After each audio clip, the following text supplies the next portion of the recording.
সবচেয়ে বেশি কষ্ট তখনই হয় যখন কোনো অপরিচিত মানুষ নয়, নিজের সবচেয়ে কাছের মানুষটাই বেঈমান হয়ে যায়।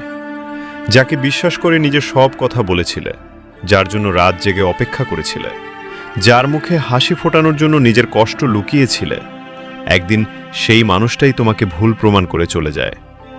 বেঈমান মানুষরা কখনো শুরুতে খারাপ হয় না, তারা খুব সুন্দর করে অভিনয় করতে জানে। তারা তোমার জীবনে এসে এমনভাবে জায়গা করে নেয় যেন তারা ছাড়া তুমি অসম্পূর্ণ। তারপর একদিন হঠাৎ করেই বদলে যায় সবকিছু। আগের মতো আর খোঁজ নেয় না, মেসেজের উত্তর দিতেও সময় লাগে। তোমার কষ্ট তাদের আর ছুঁয়ে যায় না।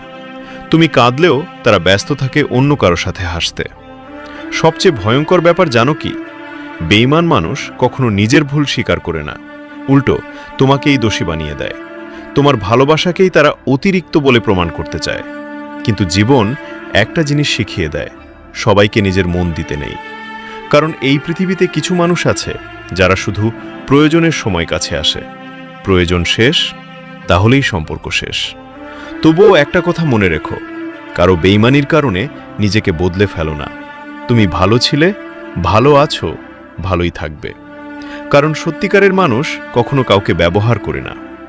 আজ যারা তোমাকে কাঁদিয়ে চলে গেছে, একদিন তারাই বুঝবে একটা সত্যিকারের মানুষ হারানোর কষ্ট কতটা ভয়ঙ্কর। আর সেদিন তুমি হয়তো অনেক দূরে চলে যাবে, কিন্তু তোমার নীরবতাই তাদের সবচেয়ে বড় শাস্তি হবে।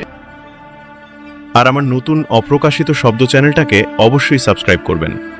ইতি, তোমাদের সম্পদ ভাই।